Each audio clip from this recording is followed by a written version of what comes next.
Monday morning in a New Jersey Transit train car was the inverse of my weekend. Hushed instead of hectic, soothing instead of overstretched. Blessed solitude. I settled into a seat, looked at the bare trees whipping past the window, and pulled out my phone. "Next stop, Summit," the conductor said. What happened to the last 50 minutes? I wondered vaguely as I packed my bag, disembarked, and walked from the suburban New Jersey train station to the office of the home goods startup Boll & Branch, where I'd recently started a consulting gig. After spending the day writing marketing copy about soft sheets and high-functioning pillows, I started the commute back to Brooklyn, boarding the train to repeat the blissful ride that again went by far too fast. Expressing gratitude feels good. When I settled into a train seat the next day, I kept my phone in my bag and instead pulled out a stack of thank you cards embossed with green palm trees. I'd put off this task long enough. "Dear Aunt Dot," I wrote, "thank you for contributing so generously to our city harvest drive. After much deliberation, Henry has decided that your food is broccoli." My then 4-year-old's party trick was to assign everyone a food or drink that suited them. I was a tomato, my husband Jake was seltzer, our 1-year-old Charlie was a sweet potato.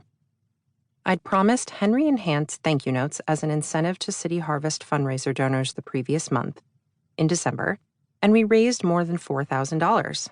Now I needed to write those cards. That morning, Henry and I had a conversation about the first batch of contributors, and Henry declared that Aunt Dot was broccoli, a compliment, as it was his favorite vegetable, and other note recipients embodied a meatball, a banana peel, a carrot, and a can of strawberries. As the train entered Summit Station, I stuffed 7 completed cards into their box, tucked it into my backpack, and walked to the office.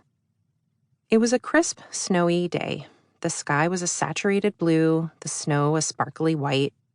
I walked by a glimmering steel diner and pun-happy mom-and-pop shops, Faux Paws wholesome pet shop, a chocolate store called Sweet Nothings, McCool's ice cream.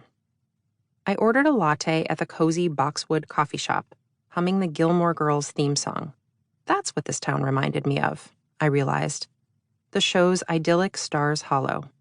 I'd been working here for 2 weeks, and I'd only just thought of it. Over the next week's commutes, I alternated between writing the remaining thank you notes and scrolling through my social feeds. I started to notice something. On the days when I would write, the ride seemed to slow, and I would leave the train feeling as though a veil had been lifted. I felt hopeful, optimistic, and present, a mood that would carry into my day. On the days when I would lose myself in social feeds, I would emerge feeling distracted, restless, almost ragged. Wait a second, did I like writing thank you notes?